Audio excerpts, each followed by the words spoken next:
नमस्ते राम राम। तो अभी हम बात करने वाले हैं कि कंपनी आपका वीज़ा प्रोसेस करने के लिए जब आपसे पैसे मांगती है इंटरव्यू के टाइम पे या इंटरव्यू से पहले ही अगर वो आपको बताती है या इंटरव्यू होने के बाद अगर आपको चीज़ें बताती है तो क्या करना चाहिए, उनको पैसे दे या ना दे, ये सही है या गलत है, और क्या हमारी रिस्पॉन्सिबिलिटी है अपने वीज़ा की कॉस्ट पे करना, या फिर इसके लिए कुछ रूल्स रेगुलेशंस नाम की भी चीज़ होती है। तो इसी चीज़ के बारे में अभी हम डिस्कस करेंगे।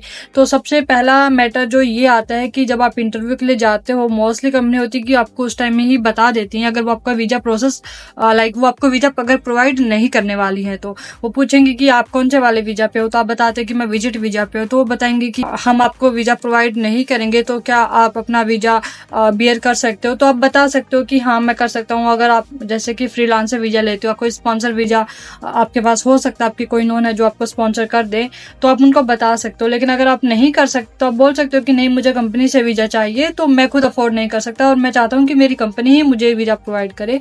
तो ये चीज़ आप सामने क्लियर कर सकते हो। कुछ कंपनी होंगी जो आपको बताएंगे कि आप यहाँ पे आए हो, हम आपको काम दे रहे हैं, हम आपको सैलरी देंगे, बट वीज़ा की जिम्मेदारी आपकी है, हम आपके यहाँ पे पे करेंगे, लेकिन आपको हर महीने हमको एक अमाउंट पे करना होगा। जैसे काइंड ऑफ EMI होती है कि वो एक बार में आपका पे कर देंगे वीज़ा के लिए, वही आपको ये बताएंगे, और आपको इतना इतना अमाउंट हर महीने हमको पे करना है, जो कि आपकी सैलरी से हम डिडक्ट कर लेंगे। सपोज अगर आपकी 3,000 सैलरी है और जो वीज़ा कॉस्ट है सपोज उन्होंने 700 रखी या 500 रखी है, तो वो सिर्फ 2,500 आपके अकाउंट में ट्रांसफर करेंगे, 500 जो है वो डिडक्ट कर लेंगे आपकी वीज़ा कॉस्ट बोल के। तो क्या ये चीज़ें सही है? भाई ये चीज़ें बिल्कुल सही नहीं है। किसी भी कंपनी की जिम्मेदारी होती है कि अगर वो किसी एम्प्लॉय को हायर करती है तो अपनी जिम्मेदारी पे वो हायर करती है, उसकी जो वीज़ा कॉस्ट है वो खुद पे करती है एम्प्लॉय के लिए, और यही गवर्नमेंट का रूल है यहाँ पे UAE के अंदर। इससे फर्क नहीं पड़ता कि आपकी कंपनी छोटी है बड़ी है, आपकी व्हाइट कलर जॉब है ब्लू कलर जॉब है, किसी से फर्क नहीं पड़ता। UAE का लॉ है, कोई कंपनी हायर करती है तो उसकी सारी जिम्मेदारी कंपनी की होती है एम्प्लॉय से रिलेटेड। ओके, तो इस चीज़ का ध्यान रखना है कि ऐसे आपको पे नहीं करना है। पहले ही चीज़ें डिस्कस कर लेनी है कि कंपनी आपको वीज़ा प्रोवाइड कर रही है कि नहीं कर रही है। बहुत लोगों के साथ ऐसा होता है कि वो पे करते जाते हैं, उनको ये लगता है कि हाँ हमको काम चाहिए, हमको कंपनी सैलरी तो देगी, बट रहने की जो जिम्मेदारी है वो हमको खुद लेनी है, खुद पे करना है। तो भाई ऐसा नहीं है, आपको थोड़ी अवेयरनेस रखनी चाहिए इन चीज़ों के बारे में। जब भी आप कोई कंपनी ज्वाइन करते हो उससे पहले थोड़ा टाइम लो, महीने का, 15 दिन का, 2 महीने का, पूरी चीज़ें रिसर्च कर लो। ये सब चीज़ें जो छोटी छोटी चीज़ें होती हैं बट बाद में बहुत ज़्यादा प्रॉब्लम होती है, फिर आप उस कंपनी को छोड़ भी नहीं सकते। इसको 6 महीने में आप इतने हो जाते उस कंपनी से, वो बोलती है कि भाई आप जो है नहीं जा सकते क्योंकि आपकी वीज़ा कॉस्ट अभी कंप्लीट नहीं हुई है। तो जब तक वीज़ा कंप्लीट पेमेंट हमको नहीं मिल जाती आप कंपनी को छोड़ नहीं सकते। या फिर वो कंपनी कहेगी कि आपका कॉन्ट्रैक्ट हमारे साथ में 2 साल का, तो 2 साल आपको रहना ही पड़ेगा, उससे पहले नहीं जा सकते। लेकिन ऐसी भी कंडीशन होती है कि आप छोड़ सकते हो कंपनी को, जैसे कि ये वाली कंडीशन है एक, अगर कंपनी आपको इतना ही टॉर्चर कर रही है तो। लेकिन आपको चीज़ें नहीं पता होती, तो भाई पहले से इन चीज़ों का ध्यान में रखो।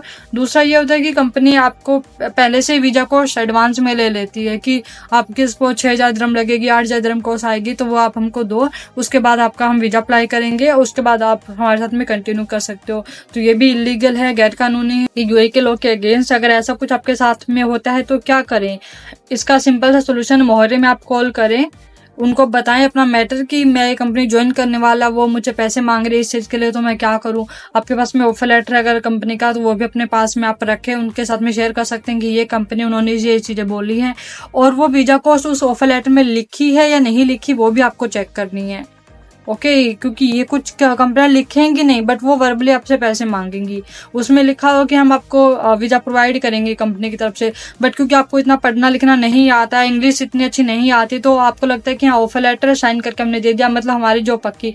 बट उसमें क्या क्या चीज़ें लिखी है वो आपने पढ़ी ही नहीं, और इस चीज़ का नाजायज़ फ़ायदा उठाती है वो कंपनी। उसको पता है कि जैसे ये चीज़ें ज़्यादातर होती है जो लेबर क्लास में लोग जो जाते हैं, दिहाड़ी मजदूरी जो करते हैं, किसी भी टाइप का काम आप लगा लो जिसमें ज़्यादा आपकी पढ़ाई लिखाई ज़्यादा नहीं मांगी जाती कि आप 8th की है, 10th की है, 12th की, या फिर आपने ज़्यादा पढ़े लिखे नहीं हो बट आप स्किल्ड पर्सन हो, जैसे कोई मैकेनिक्स होते हैं, ड्राइवर्स होते हैं, या इस टाइप का जो काम होता है। तो उन चीज़ों पे ज़्यादा वो इतना कागजों के अंदर नहीं घुसते ना कि पढ़ा लिखे क्या क्या चीज़ें लिखी क्या नहीं लिखी होती है। तो उन लोगों के साथ ये चीज़ें बड़ी टॉर्चर वाला ये सीन हो जाता है उनके साथ में। तो आपको इस चीज़ का बिल्कुल ध्यान रखना है कि ऐसी कोई भी अगर सिचुएशन में आप फँसते हो, कंपनी पैसे माँगती है वीज़ा के नाम पे, तो आपको डायरेक्टली इमोहरे में कॉल करनी है, उनको बताना है कि ऐसे-ऐसे मेरे साथ हो रहा है, उन्होंने इतने पैसे माँगे हैं मुझसे, तो वो अपना आप वो चीज़ों को हैंडल करते हैं। बट आपको ऐसी कोई कंपनी जॉइन नहीं करनी चाहिए। अगर आपको पहले से ये चीज़ें पता है कि कंपनी ने आपसे इंटरव्यू के टाइम पे पैसे माँगे हैं, तो उनको दूर से नमस्ते करो और निकल लो वहाँ से, किसी अच्छी कंपनी में जॉइन करो। अच्छी कंपनी, जेन्युइन कंपनी जो होती है, वो खुद आपको वीज़ा प्रोवाइड करती है। अपनी ज़िम्मेदारी पे जितनी भी कॉस्ट होगी वो उसकी खुद पे करती है। तो आई होप ये वीडियो आपको अच्छी लगी होगी। कोई क्वेश्चन है, कुछ डाउट है तो बिल्कुल आप मुझे बताइएगा। वीडियो को लाइक कीजिए, कमेंट कीजिए, चैनल को सब्सक्राइब कीजिए। Thank you so much. नमस्ते, राम राम।